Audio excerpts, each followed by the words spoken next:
Hi everyone, today we're going to be working on a David Hockney inspired collage, and it's going to feature swimmers in the pool, and it's going to have a lot of symmetry and pattern making and a lot of fun stuff like that. So if that sounds fun and interesting to you, stay tuned, we're going to get into it.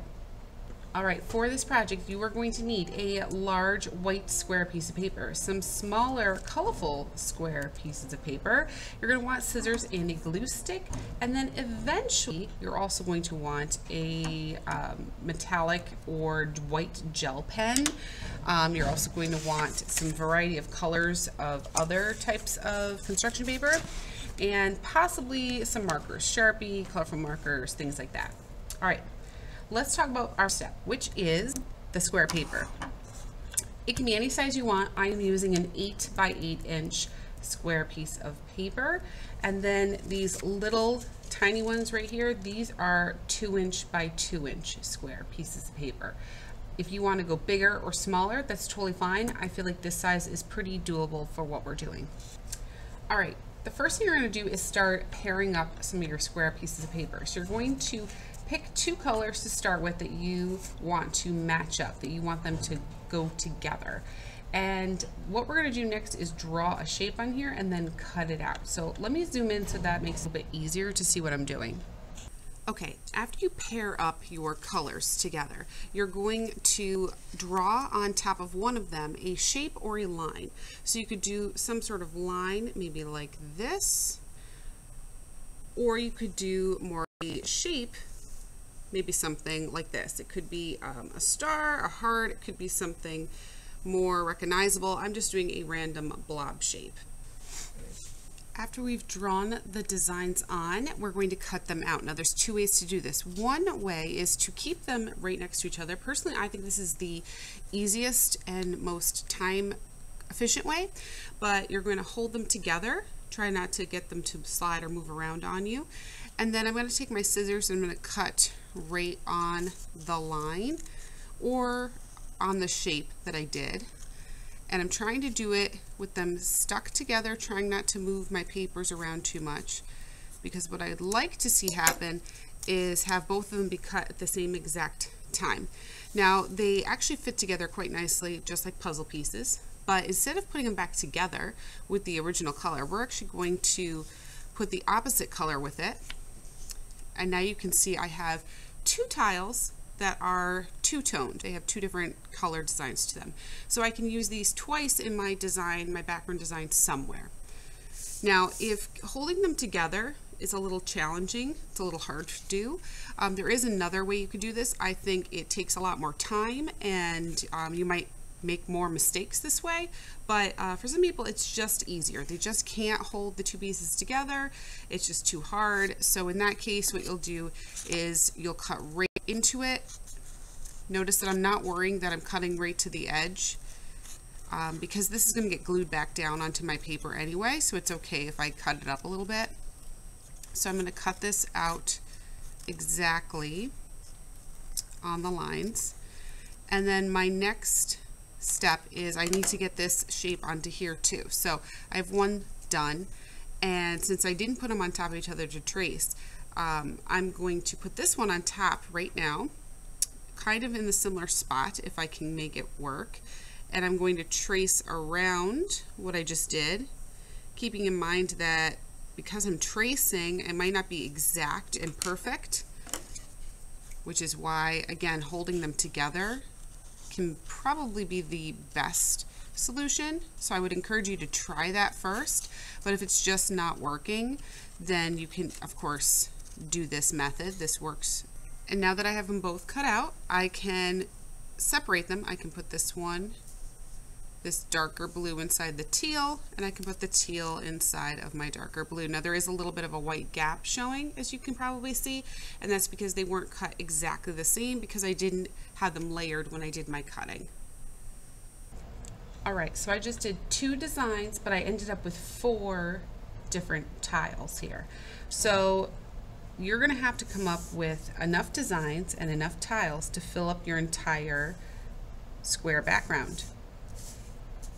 If you wanted to turn this background from being a square into a rectangle, you could go longer and then you could fill more. But if you're going to do about the size that I'm doing, I'm going to end up needing 16 total little squares so I can fill up my whole background. At this point, you also have the option of gluing them down as you go. So I could glue them down and then glue the next one down and continue. Or you can cut out all of your little puzzle pieces first and glue them down when you are done. I think I'm going to do a little combination of the two. I think I'm going to glue some down, but then wait and cut out more and figure out where I want those next pieces, because I don't want to put two shades of the same color right next to each other. That's just a personal choice. I don't think it looks very good.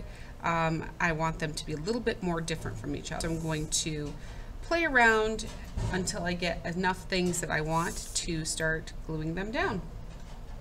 When you are ready to glue some pieces down, you want to take the pieces and you want to make sure you're using a placemat of some kind so that the glue is getting all over the placemat, not onto your final nice paper.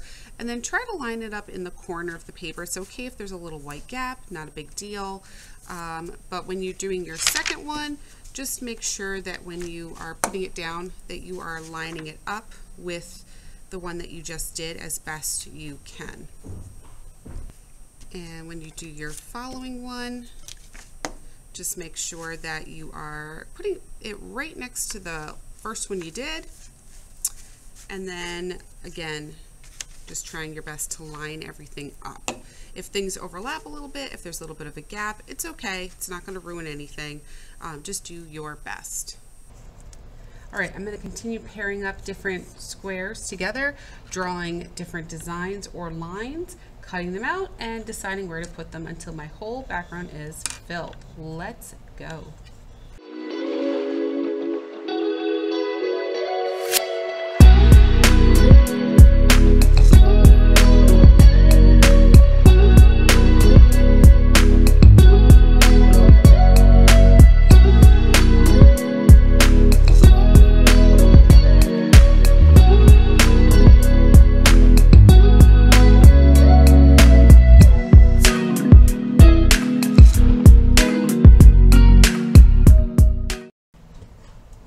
Okay, my background is totally done. Now there are a few little white gaps, some edges that didn't quite match up. That's bound to happen because we are doing, we are cutting from 2" by 2" squares, but they have also been cut by a person. So sometimes there's little inaccuracies. Also when you're cutting them in half, sometimes they shift and move a little bit. But as long as it's mostly filled up, I would call that a success. So I spent a while making sure that the colors didn't match up, but again, if you don't care if the colors match up, then you don't have to think as long as hard as I did about where to put all the pieces. I just didn't want, for this particular thing, having two colors that were the same color right next to each other. So I kind of tried to tilt it and turn them so that that didn't happen. Now we're at the part where we're going to start putting people and details onto our pools. We're going to be imagining that we're looking down at a pool. So we're going to be doing sort of an aerial perspective. Aerial perspective means that you are up in the air looking down at your subjects and you want to draw from that sort of perspective. So we are going to be drawing people who are either face down swimming, face up swimming, some people who might be looking up at us. In my original example here, we have a girl who is swimming with her swimsuit and just her hair is on top because she is face down. She's swimming face down. And then I've got someone in a little inner tube who is face up looking at us. So, and you don't see their legs because it's underneath the tube. So we're going to be playing around with a little bit of that when we're doing this. For this part, you're going to need some skin-toned paper or white paper that you can color with crayons or color pencils or markers to make it a skin tone. So you're going to want some skin tone paper. You're going to want something that can be a shadow for your people or your objects. Like I have a shadow behind the inner tube there. I have a shadow under her. I'm going with this nice navy blue color, but you could do black or gray or anything else like that. And then you're going to want a variety of other little colors that you might want to use for, let's say, swimsuits or inner tubes or beach balls, things that your characters are going to be bouncing around on the page. So think about that as well. You're still going to need your scissors and your glue stick, of course, and then we are going to be using our white gel pen or our silver Sharpie pens or whatever to create some of the ripples that you're seeing in here, some of the splashes and ripples on the surface, and that's going to make it look like our swimmers are actually swimming on the surface. Alright, so for this part, you're going to want to make sure you have some sort of skin tone, and you can do just one person if you want in the pool. You could do more than one. You could do 3 or 4 people. Maybe they could be playing, you know, throwing a ball to each other. Maybe they could just be swimming in opposite directions. You have to decide what you want to do. Let's just start with one for now, though. And you're also going to want to make sure you have a shadow paper, some sort of paper that you can cut along with it to create a shadow. So I'm going to just draw the shape of a person's body, and I'm going to end up doing 2 just so I can show you how to do it long ways and also how to do somebody who's like halfway popping out of something. But let's zoom in so we can see a little bit better. Okay, so I'm taking my pencil, and on my paper here I'm going to create sort of a stick figure, and I'm going to try to do a motion like they're swimming. Think about the kind of motion your body makes when you're swimming. Usually your arms are, you have one arm going one direction, one going another direction. Sometimes your legs are spread out because they're kicking. Maybe your person's just floating there though, so maybe their arms are straight out to the side. I'm going to do a person who is swimming, I think, first. If you're not good at just drawing full stick figure people, I'm going to show you a little trick. So you're going to start by drawing a round circle for the head. You're going to draw a stick for the body, and then decide what they're going to be doing. I'm going to have one arm up, the other arm is going to be down, and then their legs are going to be straight out. Make sure you add feet. Okay. So we have a stick figure. I don't want it to look like this, obviously. I want it to be a little fuller. So what I'm going to do now is I'm going to outline the stick figure that I made. And then I'm going to erase the inner line. And now I have a nice sort of fuller stick figure that's going to work for my swimming person. You can change the shape of things if things look too skinny, too wide, if you don't like the direction that they're going in. I want my toes to tip down a little bit more, so I'm going to just change that right now so it's tipped down instead of straight out. Once you're happy with the shape of your body, don't worry about details yet, but you're happy with the shape of this body, we're going to cut it out. Now you can do the same exact technique we did before, where you cut it out when they're 2 pieces are layered on top of each other, or cut one out, trace it onto your shadow paper, and then cut it out that way. I'm doing it this way because it saves time. I also think that I am capable of doing this and holding them together without messing it up, so that's another reason.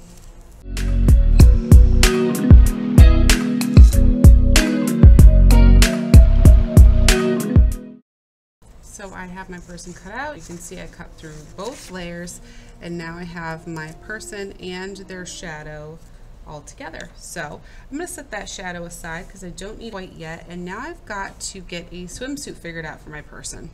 So I have to decide if it's going to be male figure, female figure, what I think I want to do. I think I'm going to give this figure a little bikini to wear. So what you're going to do is pick the colored paper that you want to use for the swimsuit. I'm going to trace their body, most of their body. It's okay if it doesn't all fit, but you want to make sure you got the main part of their body traced on here. There's my body traced down there, and now I can draw how I would want the swimsuit to look. So if it was going to be just a male swimmer, I might do like shorts like this, and then cut those shorts out and glue it onto my body here. If it's someone who I want to have wear a one piece, maybe I would start with that and create a scoop up here and have it look like a one piece. Or like what I'm going to do right now, I'm going to create sort of a bikini look. So I'm going to have the shorts, and I'm going to have the top part. And now that I have my swimsuit figured out and I know how it's going to look on my person, I'm only going to cut out the clothing part, the swimsuit part, and glue it right to my body.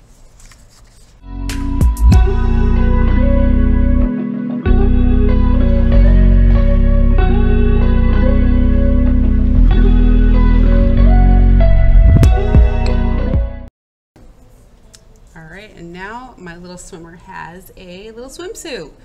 Now I'm at the point where I have to decide if my swimmer is going to be face down or face up. If they're going to be face down, I'm going to pick a hair color and I'm going to cut out a shape that I think would be good for hair, and I'm going to glue it right on top of the round head. It'll end up looking something like this. If I want my person face up though, so that they're looking at me, I'm going to cut out the hair and put it behind the head so that it looks like it is floating behind it, like this person. The hair behind the head. And then of course I'd have to draw a face. I think this person is going to be face down though. So I'm going to draw sort of hair, and I'm going to have just sort of a round shape. I'm just doing kind of like a blob shape. If it doesn't work out very well, I can always cut another shape out and try again.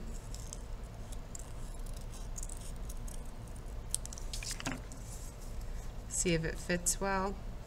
I think that'll fit nicely. So I'm just going to glue that right to my person.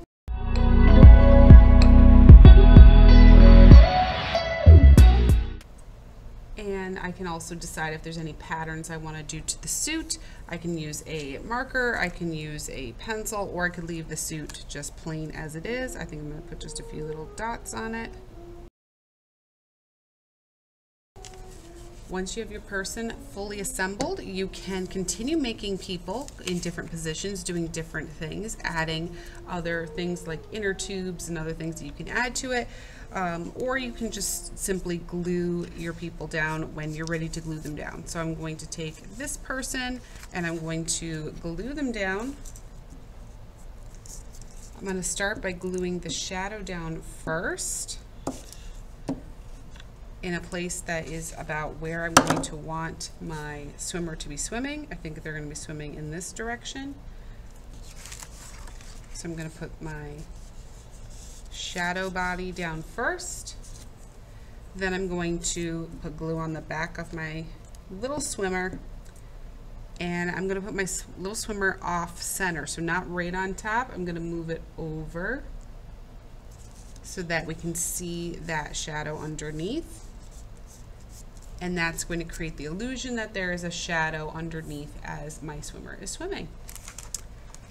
All right, add any other features or details you want, and then we'll do the last part, which is the wave texture.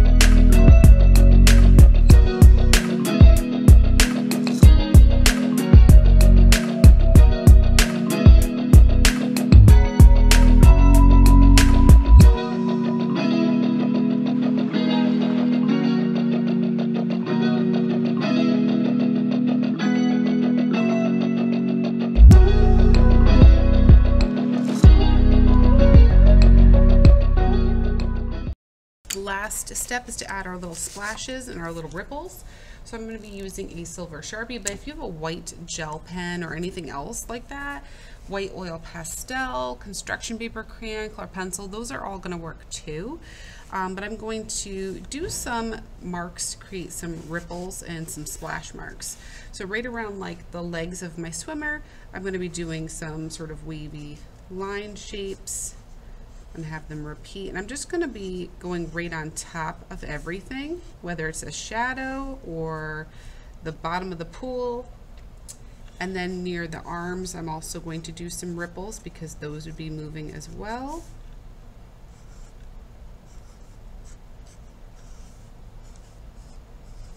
just some wavy lines like that. Now, if I wanted to create a little bit more of expressive lines showing that maybe this character is splashing out of the water, I'm going to do some maybe lines that kind of go in that direction to show the movement. And then I might still even do some little droplets, some teardrop shapes, so it looks like there's actually some splashing happening.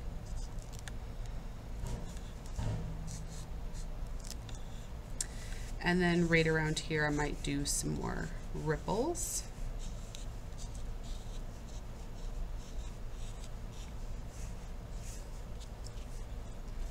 And then the beach ball I want, I could pretend the beach ball is just floating on the water. If it's just floating, I would put ripples around it. If I want to make it look like it's being moved or it's splashing, I might put splash drops. I think I'm just going to do some ripples, because I would imagine that this ball is just kind of sitting on the surface since there is a shadow sitting there and no one's touching it or near it. I'm going to leave it like that. And I'm not putting ripples all over the page, just around people or objects that might create movement. I finished my ripples, and just a couple things I wanted to point out. I did create a shadow for the ball. I also created a shadow for the inner tube and the person. They were separate because I cut them out separately, as you saw sped through in the video. So I glued down the person's inner tube shadow and their body shadow down first, then I put them on top. I just did my details, my little face with a Sharpie marker, and I colored in the swimsuit with a Sharpie marker as well. I also used just marker for some details. You can do whatever you want though for your details, whatever works for you. All right, there we have it, our finished David Hockney inspired pool collage. I have my swimmers splashing, floating, swimming all over the place. I hope you guys had fun making this with me. I know it probably took some time, but I think it's definitely worth the results. And I absolutely cannot wait to see what sort of swimmers you create, what sort of backgrounds and patterns you create. And I'm just looking forward to the awesome collages you are planning on assembling. Have fun!